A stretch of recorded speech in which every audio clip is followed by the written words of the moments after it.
During the making of this video, the operators of various mines allowed the staging of certain conditions which may at first appear to be unsafe and not according to certain federal, state, and/or company safety procedures. These scenes were created strictly to demonstrate the differences between correct and incorrect safety and work procedures in the mining environment. They in no way are a true reflection of the condition or operation of the mine shown in this video production.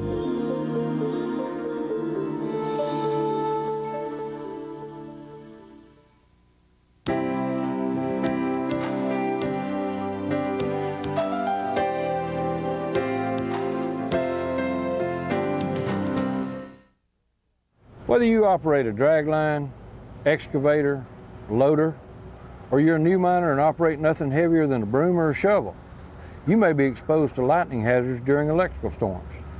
Every year, many people die, including miners, caused by exposure to lightning. Florida is the lightning capital of the United States, and our miners are repeatedly exposed to lightning hazards. Today, we're going to look at some facts and misunderstandings about lightning. One lightning bolt and its electrical discharge produces heat that is 20,000 degrees Celsius or 3 times the temperature of the surface of the sun. Should you survive a lightning strike, you may experience long-lasting effects such as sleep disturbance, memory deficit, depression, sexual dysfunction, chronic pain, weakness, dizziness, and confusion. Even though you survive a lightning strike, the chemistry of your body could be altered. You could have nerve damage, you could have brain damage. Really long-lasting effects. You could be severely injured or killed from a direct hit from lightning, or you could be injured when lightning hits an object and travels to you. This is called side flash. In the mining environment, would you really want to risk the chances of death or severe physical and nervous system damage from lightning? You're probably answering, no, not on your life. I don't really want anything to do with that. Many of the people injured by lightning are in work-related environments. Heavy construction workers make up a large percentage of those injured. With the exception of floods, lightning causes more deaths annually in the U.S. than any other storm-related activity. In any mining environment, it's important that everyone understand lightning and stay out of harm's way. A staff person should be appointed to monitor the weather, and when impending thunderstorms approach, evacuation plans should be started for all affected employees. Is there any production schedule or any amount of raw materials worth the injury or death to an employee who felt pressure to meet production quotas rather than seeking personal safety from lightning? Now, this video is not meant to replace your company policy, but rather is a reference guide on avoidance, survival, and first aid treatment in the event of lightning strike.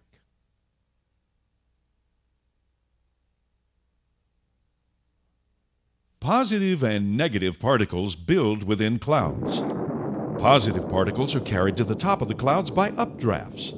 Heavier negative particles tend to settle to the bottom of the clouds. The separation of particles produces enormous electrical potential both within the cloud and between the cloud and the ground. Eventually, electrical resistance in the air breaks down and a lightning flash occurs. The most common type of lightning discharge is intra-cloud lightning. This occurs between oppositely charged centers within the cloud and looks from the outside of the cloud like a flickering of light within the cloud. Intercloud lightning can occur when electrical charges occur from cloud to cloud. Both of these forms of lightning are dangerous during blasting operations in the mining environment. Less common, but much more dangerous and damaging, is cloud-to-ground lightning. This is the best understood form of lightning because it makes contact with the earth and objects on the surface of the earth. These positive and negative flashes are the ones to avoid at all costs. Generally speaking, you need to understand that if you see lightning or hear thunder, you are already at risk. Lightning experts agree. If the time delay between seeing a flash of lightning and hearing the thunder is less than 30 seconds, you need to be in or seek a safe location immediately. No one is an expert in timing and location of lightning strikes from an approaching storm. Move to safety at once. We can determine when a storm is approaching, but we can't determine where lightning is going to hit. Okay, lightning could hit here, it could hit a mile away, it could hit 5 miles away, even though the storm is here. So to determine whether or not someone's at risk, it becomes very difficult to do. Let's look at some practical things that you can do to avoid lightning in the mining environment.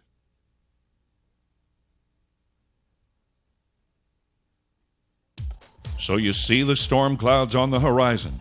You see lightning. You hear thunder. Where is a safe place in your mind? Well, no place is absolutely safe from the threat of lightning. However, some places are safer than others. The least safe place of all would be out in the open in a high place. The top of a catwalk on a conveyor. The walkway around the upper part of a processing vessel or silo. In an aerial lift as you work on equipment or machinery.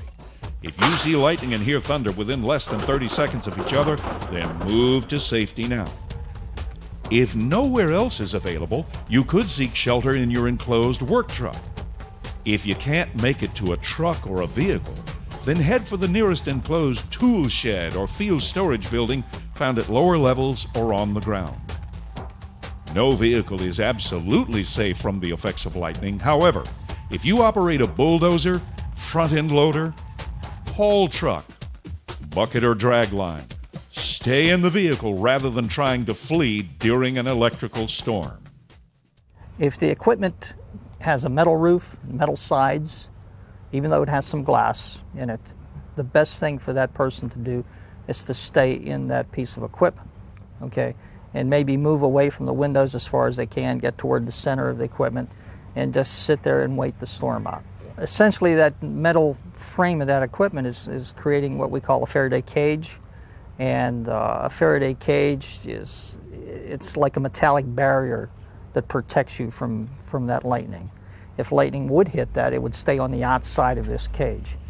Another dangerous place in the event of lightning would be at ground level out in the open near a tree, a power pole, a power substation, a laydown yard, on a dredge or workboat on water, near a drag line or a backhoe, anywhere that you're out in the open and exposed to lightning. If trapped in such an area and you can't get to safety in your work vehicle or an enclosed building, then move away from taller objects, crouch above the ground, or crouch in the lowest possible place until the danger has passed. If you're caught in the open like that and you feel the hair stand up on the back of your neck or your arms or your head, it's an indication that the voltage has reached the level where there could be a lightning strike. And at that point, you want to protect yourself as much as you can. If you can form yourself into a ball type shape, if you can crouch down and arch your back over and cover your ears, would be the best position you can get into. And it's not advisable to put your hands on the ground. Of course, if you're covering your ears, you couldn't do that. And not to lay on the ground also. The inside of a building is generally the safest place from direct lightning strikes. Now, even inside the building, however, you need to stay away from windows during a thunderstorm. There are cases where lightning has entered a window and struck a person. You don't want to be typing on a computer keyboard, using a copying machine, a telephone, or standing too near a television, radio, or electrical outlet. With a lightning strike of a nearby power line or phone line, surges could come through any of these appliances and injure you. Foremen and supervisors should identify safe and non-safe areas for their mining workers. Management should have clear and precise evacuation plans for all employees threatened by impending thunderstorms and lightning. It is a good idea to wait at least 30 minutes after the passing of a thunderstorm before giving the all clear.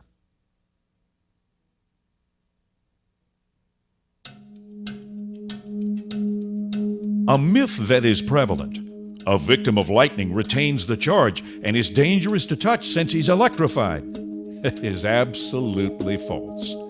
The myth may be as dangerous as lightning itself, if it unnecessarily delays efforts to resuscitate the victim and the victim dies. First aid recommendations when someone suffers from a lightning strike would require that someone call 911 or other emergency numbers and request professional medical care immediately. Rescue of the victim is next. Now, if the victim is in a high-risk area, the top of a conveyor belt, catwalk for a vessel or silo, or the top of an aerial lift during an active thunderstorm, a decision must be made if it is even safe to attempt the rescue. Rescue workers must minimize their exposure to active lightning.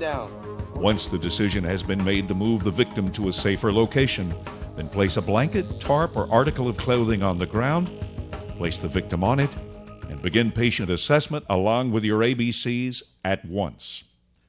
As you can see from our training session today, avoiding unnecessary exposure to lightning threat prior to, during, and after thunderstorm activity is your number one method for safety in the mining environment when it comes to lightning.